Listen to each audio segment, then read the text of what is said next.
Ok, iniciada a gravação. Bom, já boa noite, né? Dando continuidade à sessão da parte da tarde, da segunda-feira, 5 de outubro, da primeira turma da Câmara Superior de Recursos Fiscais. Vamos começar agora, dando na sequência, né, do item 9, de relatoria do conselheiro Caio, recorrente é Jabil do Brasil, interessado Fazenda Nacional. Conselheiro Caio, o senhor está com a palavra. Muito obrigado, presidente. Só um minuto que eu peço para localizar aqui a minuta. Ela está na base.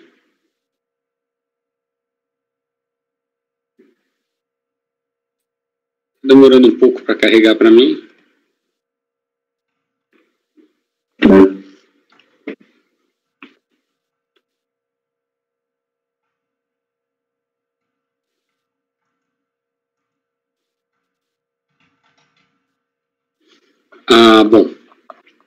Trata-se aqui de recurso especial interposto, interposto pela contribuinte em face do acórdão 1103, final 027, proferido pela terceira ordinária da primeira Câmara da primeira sessão de 9 de abril de 2014, que negou o provimento de recurso voluntário apresentado pela contribuinte. Em resumo, a contenda tem como objeto PERDECOMP, referente à compensação de diversos débitos com diversos créditos de recolhimento indevido de estimativa de RPJ do mês de novembro do ano de 2003. Inicialmente, a unidade local rejeitou o pleito da contribuinte, entendendo que eventual indébito de estimativas não poderia formar o crédito passivo de restituição por compensação. Em resumo, o que a gente tem aqui é que a DRJ negou o provimento à manifestação de conformidade, por entender que, mesmo discordando do despacho decisório, sendo possível juridicamente o indébito de estimativas na formação de crédito compensável, não teria a contribuinte trazido provas suficientes para evidenciar com precisão a ocorrência da monta de pagamento a maior, conforme pretendido. Inconformada, a recorrente traz apelo ao CARF, em suma alegando que houve inovação da decisão de primeira instância julgadora em desfavor de sua pretensão, bem como demonstração da procedência da sua pretensão. Contudo, conforme mencionado, esse restou julgado improcedente, entendendo que não houve qualquer vício da decisão do RJ, que as provas trazidas não evidenciavam o crédito. Intimada, a contribuinte não impõe embargo de declaração, interpondo diretamente o recurso especial sob análise, demonstrando a existência de divergência jurisprudencial regimentalmente exigida, no sentido de que não poderia ter sido apreciada nas instâncias recursais a materialidade e a procedência do crédito, mas apenas a negativa da possibilidade do crédito de indébito de estimativa como formação de crédito a ser pretendido por DECOMP. Processado, o especial foi denegado através do despacho de admissibilidade de folhas, concluindo que nenhum dos acordos paradigmas expressava divergência. Cientificada, a contribuinte apresenta a petição nominada Pedido de Julgamento de Recurso Especial, que foi processada como agravo e restou acatado e provido, por meio do despacho de admissibilidade de agravo de folhas, onde se concluiu que, abre aspas, presença dos pressupostos de conhecimento, não só do agravo, e a necessidade de reforma do despacho questionado, dando seguimento total ao especial, acatando ambos os acordos paradigmas. Intimada, a Procuradoria não apresentou contrarrazões. Em seguida, o processo foi sorteado para este conselheiro relatar e votar. Reitera essa tempestividade do recurso especial da contribuinte, conforme atestado anteriormente, considerando a data de sua interposição, o processamento é pela portaria 343 de 2015. Conforme relatado, a Fazenda, mesmo intimada, não opôs suas contrarrazões. Assim, considerando tal silêncio, uma simples análise dos acordos 1803, final 703, e 1802, final 226, trazidos como paradigmas para a singular matéria questionada, referente à inovação das decisões proferidas em relação à motivação para não homologação, entende-se que ficou clara a similitude fática e a notória presença de divergência para questionar o acordo recorrido. Arrimado também na hipótese do parágrafo 1º do artigo 50 do 9784, entendo por conhecer como já entendido no despacho de admissibilidade de agravo. Em relação ao mérito, presidente, posso prosseguir ou alguém gostaria de... Ok. Uma vez conhecido o recurso especial interposto pela contribuinte, passa-se a apreciar a matéria submetida a julgamento, qual seja necessidade de restituir os autos à origem caso não exista nos autos análise quanto ao aspecto quantitativo do indébito e seja afastado o fundamento da não homologação. Como já relatado, a origem da presente contenda é a não homologação da compensação pretendida pela recorrente, pela rejeição objetiva da possibilidade legal de formação do crédito pelo indébito de estimativa. Confira-se o fundamento e a conclusão do despacho decisório. Então, a gente vem e basicamente vê que é aquela questão de que a estimativa não formaria o crédito a ser pretendido em decomp. Na sequência, a contribuinte se insurgiu contra tal denegação, defendendo a possibilidade dessa formação de crédito logo após seu pagamento. Contudo, ainda que a DRJ tenha acatado tal argumento, no sentido da nossa súmula 84, que seria posteriormente editada, afastando então esse motivo do despacho decisório, ela analisou prontamente a documentação juntada, entendeu que mesmo assim não deveria ser homologada a compensação em face da carência de provas. Então eu trago aqui essa conclusão, e vocês podem ver que no início ele já faz a ressalva, que houve a edição da Instrução Normativa 900, e acaba essa limitação objetiva para a formação do crédito de estimativa.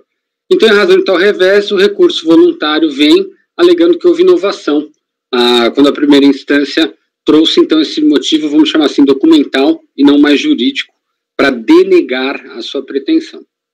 E exatamente sobre tal entendimento se revelou a divergência, vez que nos acórdãos recorridos, quando se afastou a equivocada impossibilidade de formação de crédito por indébito de estimativa, que antes motivou isoladamente a denegação, eles determinaram a análise, né, os paradigmas, pela unidade local dos elementos materiais e quantitativos do crédito. Pois bem, a celeuma deste feito tem por origem entendimentos da administração tributária, que foi institucionalmente superado pela súmula CARF 84. Contudo, o que agora é apresentado a essa coluna da primeira turma não é propriamente tal tema, mas o debate da correção e a validade das decisões que, ao afastarem essa equivocada limitação legal para a formação do indébito, procederam, dessa mesma instância recursal, a análise dos documentos no sentido de negar a homologação sem determinar uma nova análise pela autoridade de piso, havendo ou não uma inovação, que é o que a gente vai decidir. Como se observa, no presente caso, o único exclusivo motivo para negar a homologação foi o suposto óbice legal da existência do crédito. Nada se aventou pela Delegacia da Receita Federal, no despacho decisório, nada se aventou sobre os elementos materiais ou quantitativos do crédito. Naturalmente, a manifestação de conformidade se insurgiu contra esse teor decisório singular, que era de teor jurídico e não documental. Na medida em que a DRJ afasta tal motivo exclusivo de negação, mas impõe espontaneamente, em sede de julgamento, a contribuinte outro motivo, alegando insuficiência de provas relacionadas à materialidade do crédito em sua reclamação, não há dúvida, na opinião deste conselheiro, existe inovação indevida e extrapolamento do limite estabelecido na lide que lhe foi confiada para resolver. Data máxima vênia, sendo o motivo da rejeição da perdecomp em despacho decisório apenas a impossibilidade jurídica do crédito, naturalmente, a manifestação de conformidade, quando elaborada, voltou-se a combater tal argumento exclusivo. Impor contra a contribuinte, apenas no julgamento de tal defesa, a carência da documentação exigida aos litigantes nos termos do artigo 15 do Decreto 7235, em relação a outros elementos da compensação que antes não tinham sido analisados, beira o atentado à observância ao princípio da lealdade devido pela administração pública aos administrados. E, em sede de recurso voluntário, rejeitar tal apontamento de inovação indevida, apenas analisando aspectos materiais e quantitativos do crédito, verificação essa inaugurada apenas pela DRJ, perpetua e reflete tal falha jurisdicional da decisão de primeira instância, furtando e suprimindo o devido e rígido debate de procedência da compensação manejada direta e juntamente à Receita Federal do Brasil, como prevê a legislação. Entende esse conselheiro que, observando o conteúdo axiológico da norma inserida no parágrafo 3º do artigo 59 do Decreto 7235, o retorno à unidade de origem para análise da materialidade do crédito após a superação do singular óbice objetivo, baseado em suposta vedação jurídica, somente poderia ser dispensado para reconhecer a procedência integral da pretensão do contribuinte. Assim, em todas as oportunidades em que tal matéria foi enfrentada em relatoria anterior, ainda no âmbito das turmas ordinárias, determinou-se o retorno dos autos à unidade local, dentro da mais pacífica jurisprudência desse egrégio CARF. Ilustrando, confira-se o acórdão 1402, final 428, de relatoria deste mesmo conselheiro. Aqui é uma aplicação da súmula 84, mesma superação que a DRJ procedeu, ainda que mesmo fundamento, só que lá não se invocou a súmula 84, mas exatamente os mesmos fundamentos que informam os precedentes que eregem a súmula, e se determina o retorno para despacho decisório complementar, até já adaptando aqui a terminologia. Desse modo, inclusive diante de notório alinhamento de entendimento com as respeitáveis decisões e providências adotadas nos acórdãos paradigmas, deve ser reformado o acórdão recorrido para se reconhecer vício de inovação no acórdão da DRJ 01-19-726-3, proferido pela Colém da terceira turma da Delegacia de Julgamento de Belo Horizonte, devendo então os autos se tornarem a unidade local que jurisdiciona a contribuinte para prolatação de despacho decisório complementar. Então, diante do exposto, voto por conhecer do recurso especial para dar-lhe provimento, formando o acórdão de turma ordinária para determinar o retorno dos autos à unidade local competente para análise de procedência dos elementos materiais dessa compensação manejada. Então, eu já verifiquei, inclusive, o pedido do recurso não é pela homologação, é só pelo retorno, viu? Então, aqui seria até um provimento total. É isso, presidente. Ok. Conselheiro Edeli? Eu tenho as informações aí, se eu votei contigo essa matéria, eu achei um voto do rural em que você cita esse acordo, mas eu não sei se é pela mesma razão.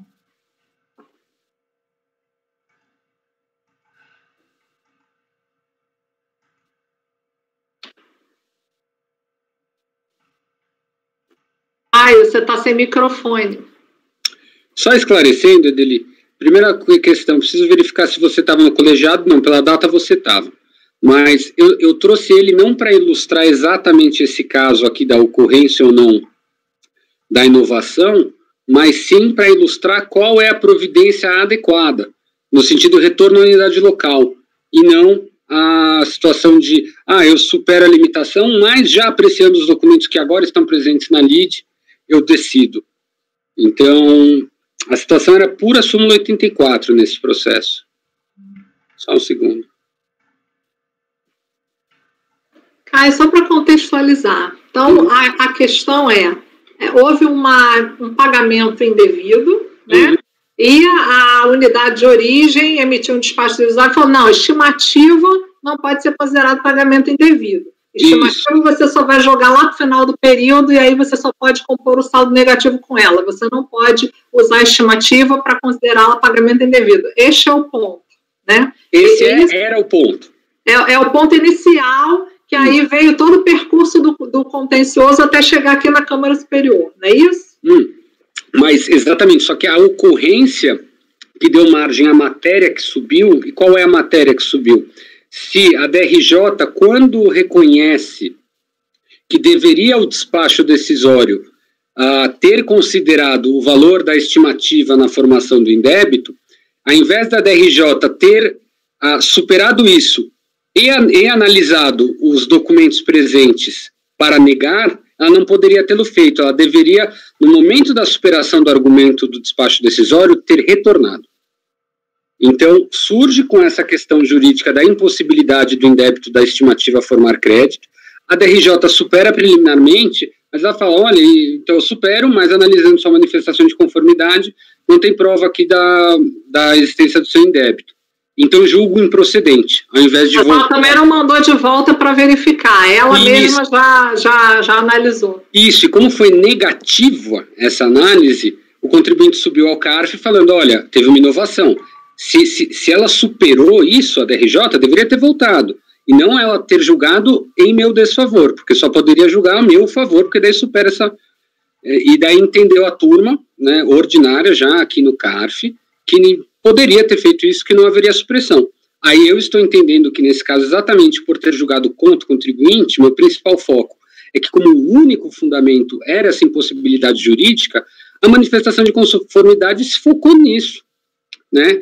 E deveria efetivamente ter retornado para aí sim fazer uma análise material e assim eventualmente dar para o contribuinte a possibilidade de manifestação de conformidade e trazer elementos para questionar a procedência meritória e quantitativa disso. Conselheira Lívia, depois conselheiro Fernando. Pode falar, conselheira Lívia. É um comentário, já que estamos em debate também, né? Essa matéria do mérito é bem peculiar, né? A gente não é bem específica. Por isso eu fui olhar os paradigmas, porque é muito estranho. E os paradigmas dos dois que foram aceitos, eles falam a súmula CAF 84. Só, eles aplicam a súmula. Se você olhar, e o retorno, por acaso, neles é para a DRF, mas porque a DRJ simplesmente mantém o acórdão, a decisão da DRF. Então, num item processual em que eu não vou olhar porque é estimativa, a DRJ fala também não vou olhar porque é estimativa, aí volta, CARF aplica a súmula CAF 84, retorna a DRF. Isso é para os paradigmas. O recorrido, eu entendo que a questão é um pouco diferente, porque o recorrido a DRF fala, não vou analisar porque é estimativa, DRJ fala, vou analisar a estimativa, passa a analisar, e aí no recurso voluntário o contribuinte fala, o acórdão da DRJ é nulo, porque ele não poderia analisar, e a gente está decidindo esse acórdão de recurso voluntário, se esse acórdão da DRJ é nulo ou não. Isso não tem nada a ver com o que foi decidido nos paradigmas, porque o item processual dos paradigmas foi diferente. Então, eu não consigo conhecer do recurso por essa razão. Acho que não sei o que o acórdão dos paradigmas diria se a DRJ tivesse analisado. Não sei se ele devolveria para a DRF ou para a DRJ, entendeu?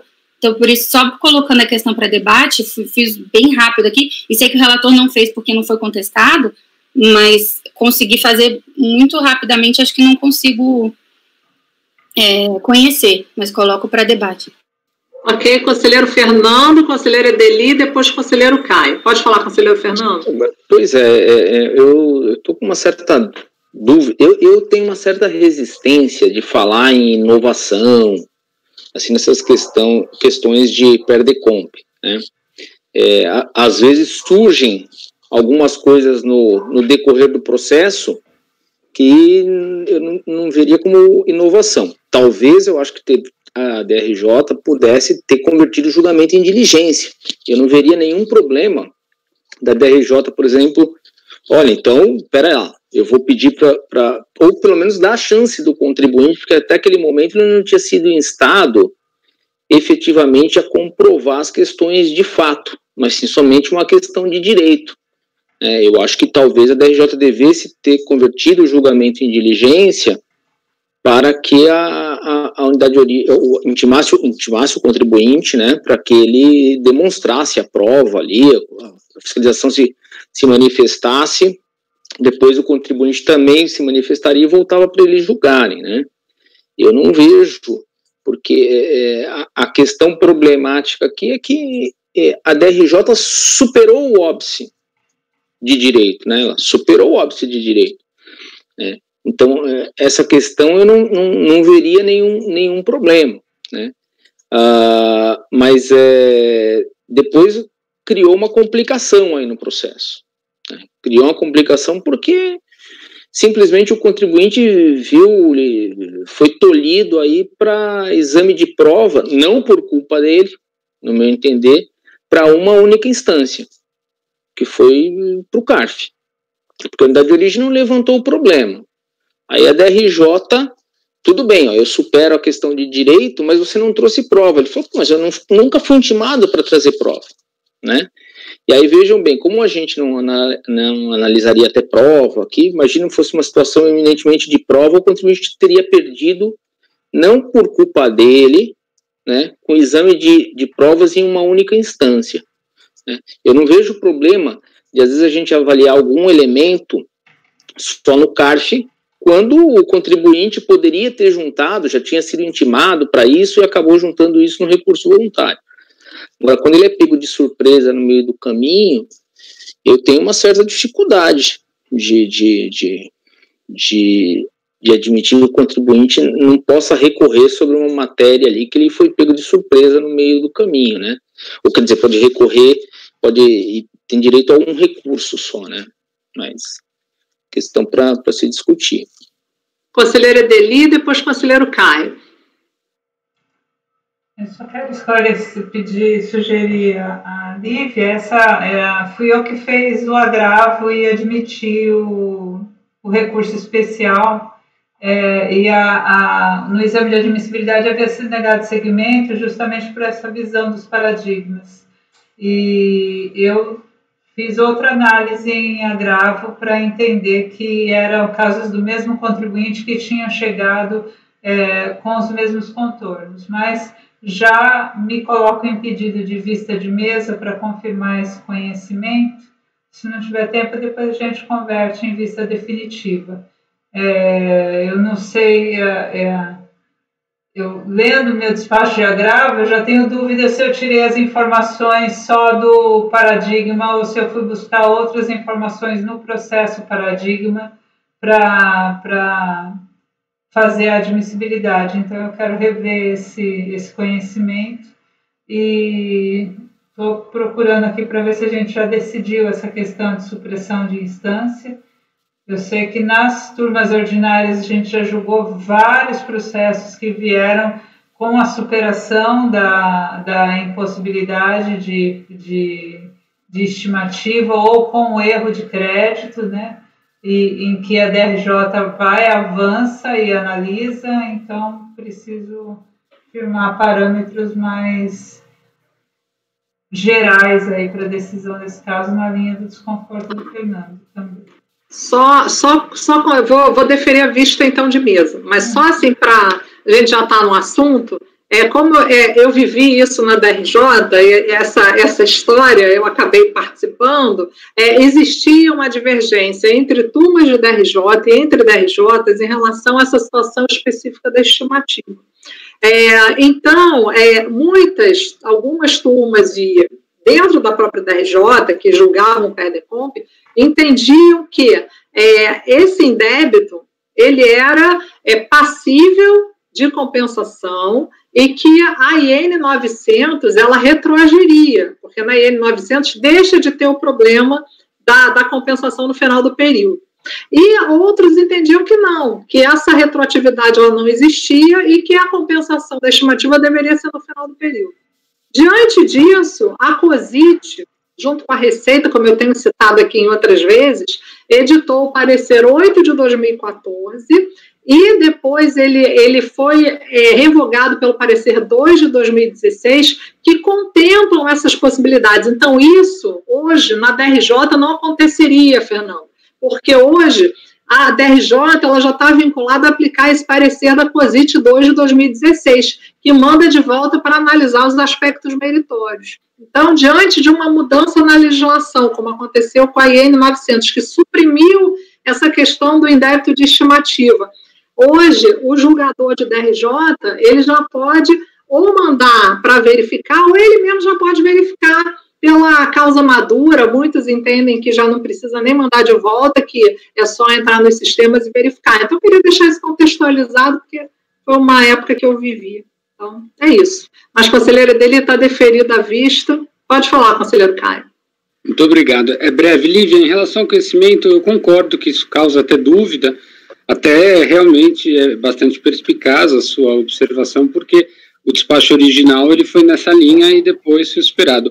O exercício que eu fiz aqui para conhecê-lo é no sentido de que, o cabimento do especial é quando, diante da mesma situação, essa situação naturalmente atrai a subsunção de determinadas normas, que é o que o artigo 67 fala da legislação tributária, e precisa trazer um acórdão que dê interpretação diversa a essa mesma legislação tributária. Então, fatos atraem a legislação, se verifica que atraiu a mesma legislação, interpretação diversa.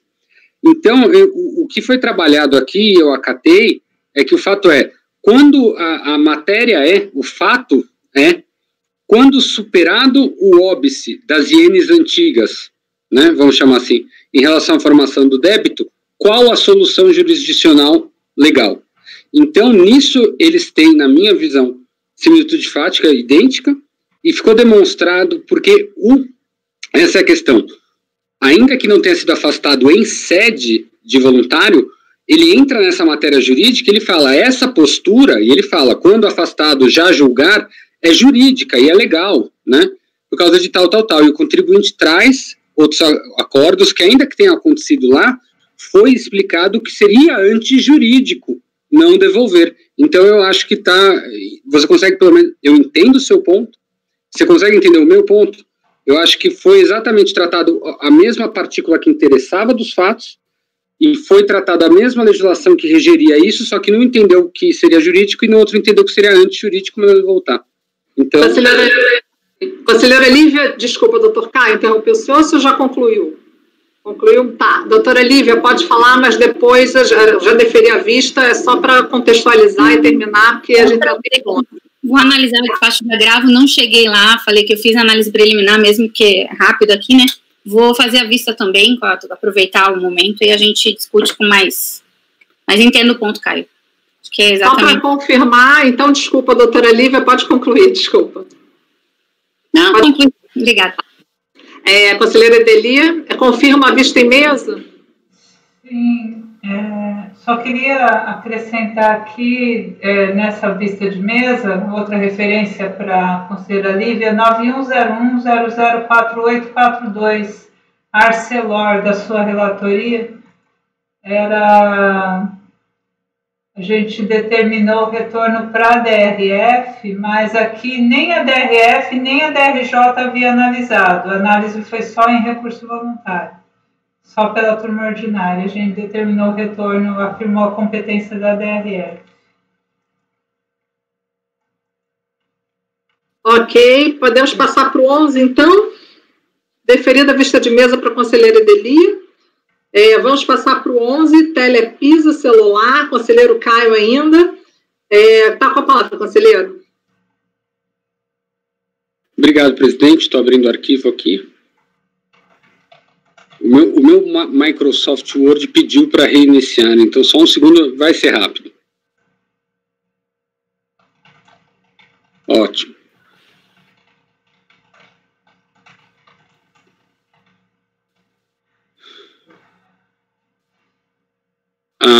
Bom, presidente, indo ao relatório, trata-se de recurso especial interposto pela contribuinte em face do Acórdão 1803, final 725, da terceira especial da primeira sessão, de 15 de dezembro de 2010, que negou o provimento ao recurso voluntário.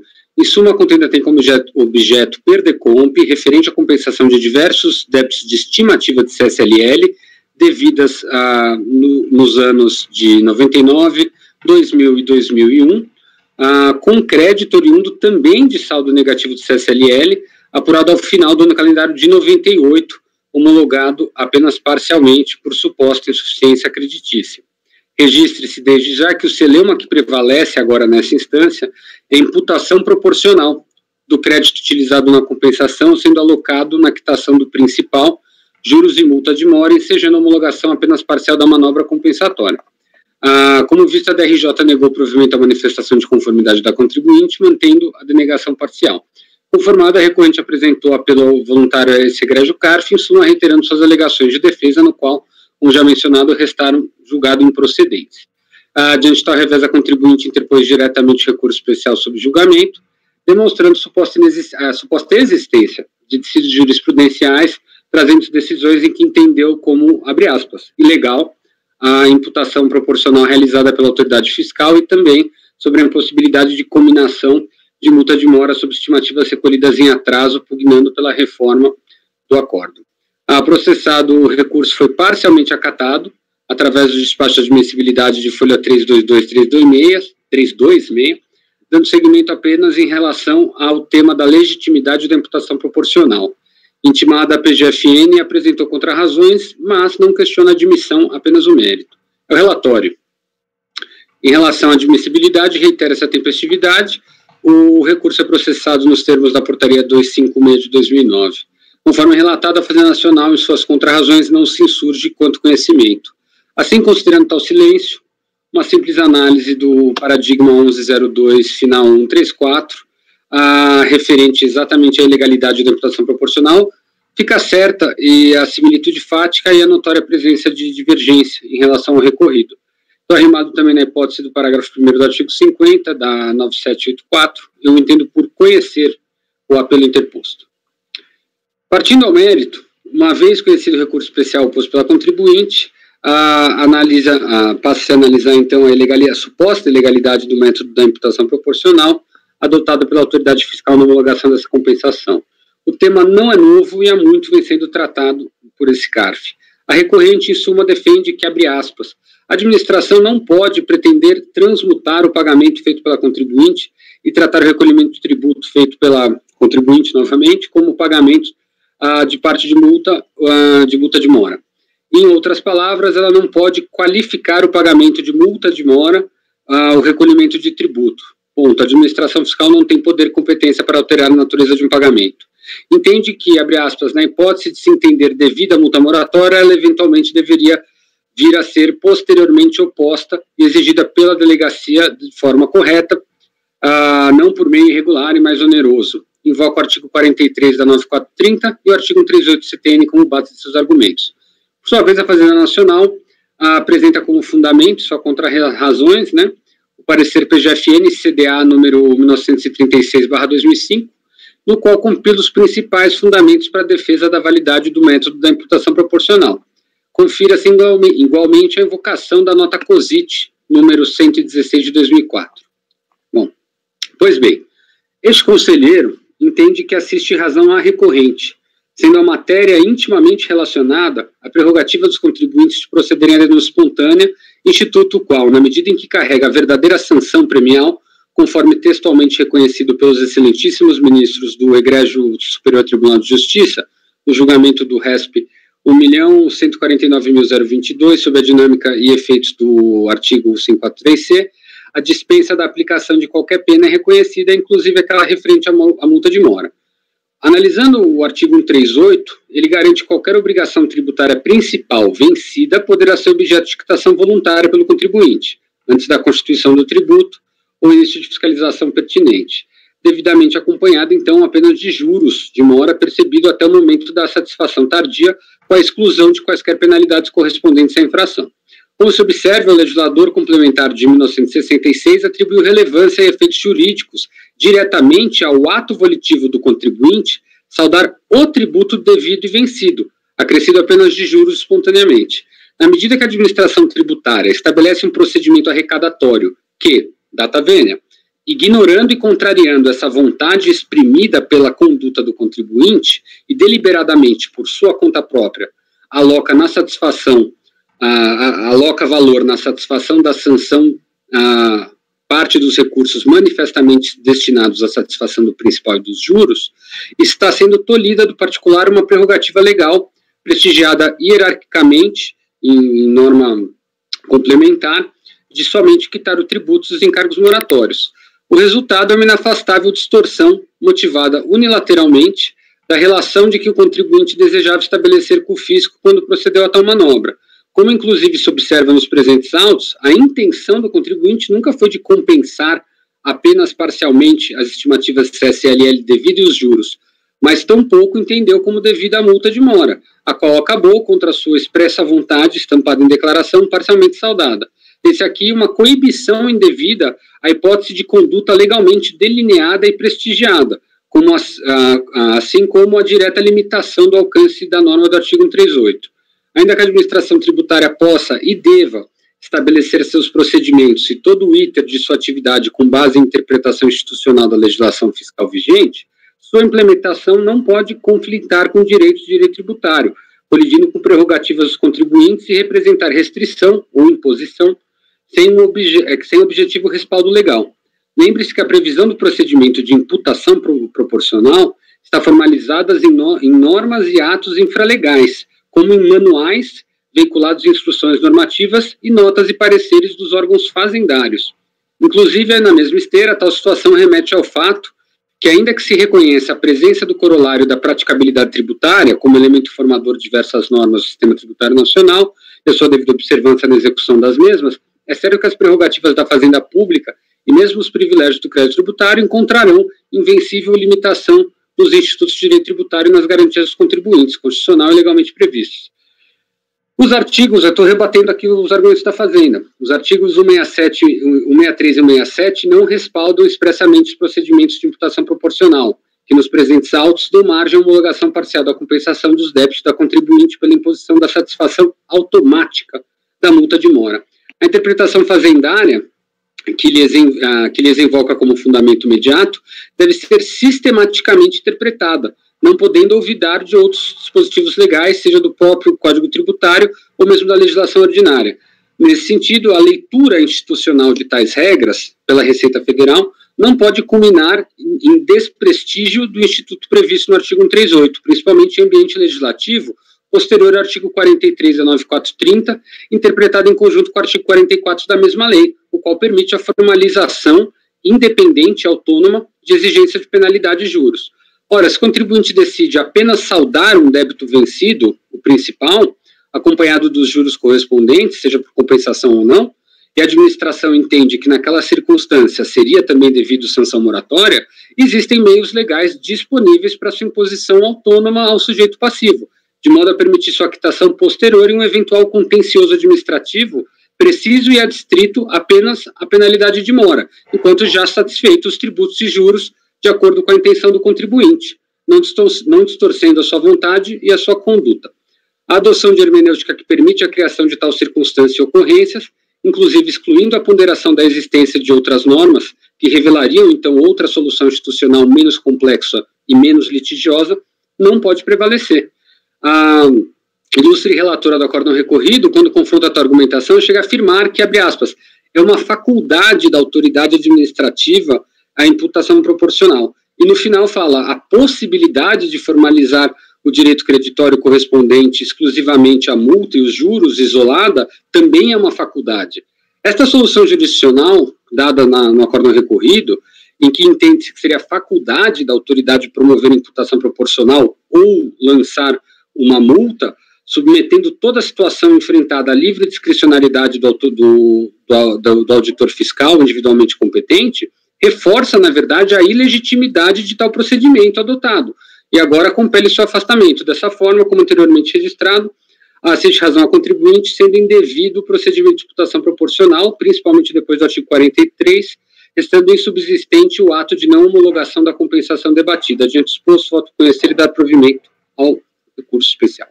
Obrigado pela paciência, eu li tudo porque é matéria inédita da minha relatoria, tá? Então... Ok. Conselheira Edeli? Com a devida vênia, bom ter um voto bem fundamentado, em sentido contrário. Oi? Não, é só porque o conselheiro Fernando levantou a mão, então eu não sei se ele quer abrir o debate, a senhora já vai começar a votação, porque aí eu passo a palavra para ele. Não sei se... Eu vou votar, é. Ah, então deixa eu passar para o conselheiro Fernando. O conselheiro Fernando pode falar, por favor. Eu nem poderia até esperar o meu momento do voto, né, mas já que a gente está abrindo os debates, eu já antecipo aqui, né, eu vou divergir, né, com a devida vênia, né, Caio? Eu entendo que essa situação toda, a gente começa a correr em círculos, se a gente não tomar cuidado, né? Nós tínhamos uma previsão de uma multa isolada, claramente ali, de aplicar multa de 75%, lá no artigo 44, no caput, né, que foi retirada daquela previsão justamente por esse problema da questão da exigência da multa de mora ou não na questão da falta de recolhimento da multa de mora, né. Então, se a gente agora aqui vai dizer que poderia exigir a multa de mora, parece que a gente começa a correr meio em círculos, né? Porque justamente o CARF tinha dado vários precedentes aqui que tinha que fazer a imputação proporcional e, em razão disso, se revogou o dispositivo legal, né? A questão de não poder usar o Instituto da Espontaneidade, eu acho também, com a devida vênia, que não vem ao caso. Porque se o contribuinte tivesse espontâneo, a gente não estaria falando da multa de mora. Então, o contribuinte continua tendo direito a utilizar o artigo 138, desde que ele esteja espontâneo. Então, não há que se falar que essa exigência tolhe o direito do contribuinte usar o artigo 138 em benefício dele, porque se ele tiver espontâneo não tem multa de mora. A gente só está diante de uma situação que efetivamente existiria multa de mora porque está em atraso. Nesse sentido, lá, a súmula CARF número 31, né, lá vem lá, ó, descabe a cobrança de multa de ofício isolada, exigida sobre os valores de tributos recolhidos extemporaneamente sem o acréscimo de multa de mora, né, antes do procedimento fiscal. Ele vem justamente, e se a gente for, acredito eu, for pegar esses precedentes, eles vão indicar justamente que é para se fazer a imputação proporcional. Então eu acho que se a gente agora volta para o entendimento que pode exigir, na verdade, a multa de mora de forma isolada, né, ainda que aqui a gente estava falando de multa de ofício, mas já se entendeu que não poderia caber essa existência dessa multa isolada para a cobrança da multa de mora, porque senão se manteria o caput lá do artigo 44 da 9430 permitindo a cobrança nessa hipótese, tá? Então acho que precisaria a gente discutir esses pontos. Conselheiro Caio, pode falar, depois eu vou passar a palavra para a conselheira dele. Obrigado.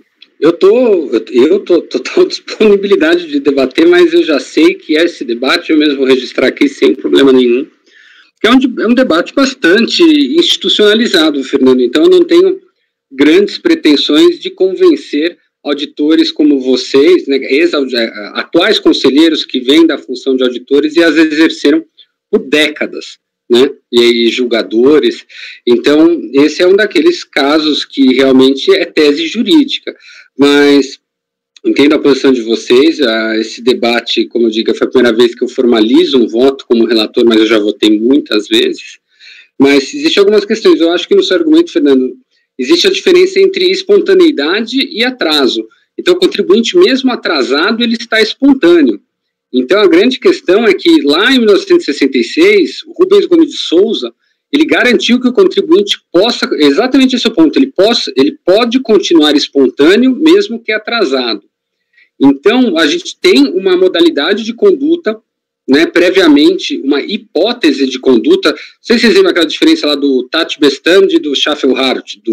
Então, é quando o próprio legislador, ele prevê hipoteticamente uma conduta a ser seguida, certo? E que a diferença é a conduta prevista e a conduta concreta. É isso que eu queria deixar bastante diferente. Então, ele já deixou bem claro que o contribuinte, quando tiver a conduta de atrasado ser espontâneo, ele poderá pagar somente o principal e os juros.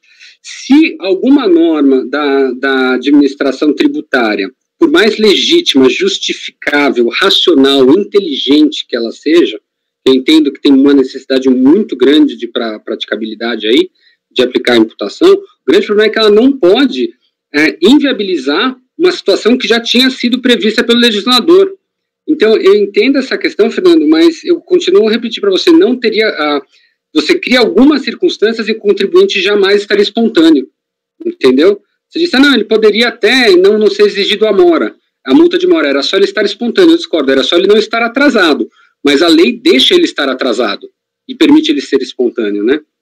Então, eu acho que vai por aí. Eu entendo por que foi necessário a Receita Federal do Brasil adotar esse método, mas ele realmente não está na lei, e eu acho que esse é o grande problema. Ele cria algumas situações que ele vai negar vigência, que esse é o grande problema. Ele vai negar vigência à prerrogativa prestigiada em lei complementar.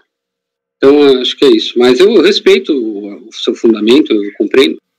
Ok, doutor Fernando. Só para ilustrar, doutor Fernando, antes do senhor de eu passar a palavra, tem um precedente que algumas vezes eu já passou por mim a imputação proporcional aqui, mas eu não conhecia do recurso, mas teve um que foi conhecido e foi julgado. Lá foi um dos primeiros que eu fiz aqui na Câmara Superior, que foi a Caixa de Previdência do Banco do Brasil, é o 9101004617, tá? Então, se eu posso passar a palavra para o senhor agora, pode falar.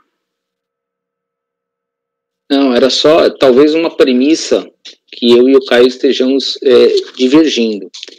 Eu entendo, Caio, que se o contribuinte estiver espontâneo, tá? Está em atraso, está espontâneo, não é? E ele fizer o pagamento, a gente conhece lá a situação, né? Ele fizer o pagamento de forma espontânea, a gente não vai estar falando de multa de mora nunca. Essa situação que a gente está tratando aqui só vai existir em uma situação, em que seja inconteste que a multa de mora é exigível. Por isso que eu divirjo dessa premissa, porque a gente só vai partir para esse passo aqui, de exigir ou a multa de mora sozinha, ou a imputação proporcional, se a multa de mora for devida. Se ela não for devida, aplicava 138 e passava a régua, tá? Mas, lógico, como sempre, vou respeitar muito, porque o voto é um voto, eu posso até divergir, mas é um voto absolutamente bem escrito e bem fundamentado, isso não tenho dúvida. Bom, conselheira Edeli, vamos em frente? Vamos, então. Era só para dizer que a gente votou isso aqui no mês passado, né? Pois é, não é. Coloquei na pasta, coloquei já na pasta lá, já formalizamos o acordo, está lá na minha pasta. Banco Losango, mas discutíamos isso no âmbito de um lançamento, né, de compensação de prejuízo, né, em que se discutia postergação, né, e a questão é a imputação proporcional que vem decorrente da postergação. É isso? Acho que é. Deixa eu ver. Eu fui procurar os esse eu não procurei da MEI, mas a Edeli tem essa... Então, mas eu já não tenho mais certeza se era isso, se era esse o lançamento da compensação de prejuízo. Mas nós discutimos com a imputação proporcional. E o que acontece? Estou falando que eu não tenho certeza se era compensação naquele caso, mas discutimos o método, né? E esse caso do Caio, ele vem com o problema de que o contribuinte não questionou a questão da multa de mora de não se for dando compensação. Né? Ele podia ter apresentado essa divergência, mas não, ele limitou a divergência dele ao critério de imputação proporcional, que se invalidado ia dar para ele o resultado pretendido, né, por outros meios. Mas a questão da imputação proporcional, então eu coloquei o voto lá, porque ele traz esse histórico, né, e aí também o teor da minha declaração de voto no processo da Andréia de não conhecimento, porque a imputação proporcional como critério, o critério de decisão da validade do mérito vai ser o mesmo, quer se trate de compensação, quer se trate de lançamento, né? Por isso que eu enxerguei a divergência naquele caso, mesmo sendo os acordos comparados de lançamento de compensação, método, determinação de suficiência de recolhimento, né? Ou aqui no caso de compensação, tanto faz, mas é imputação. Então, e aí o voto eu abordo todas essas colocações que o Fernando trouxe, né, a questão do artigo 43, né, eu até vejo mais a questão do 44, da revogação da multa, né, ela vem também por uma objeção da Procuradoria, né, não é só a questão do Conselho, né, houve toda uma discussão também entre Receita e Procuradoria, e acabou sendo revogado aquele dispositivo que aplicava a multa de ofício em caso de falta de recolhimento de multa de mora.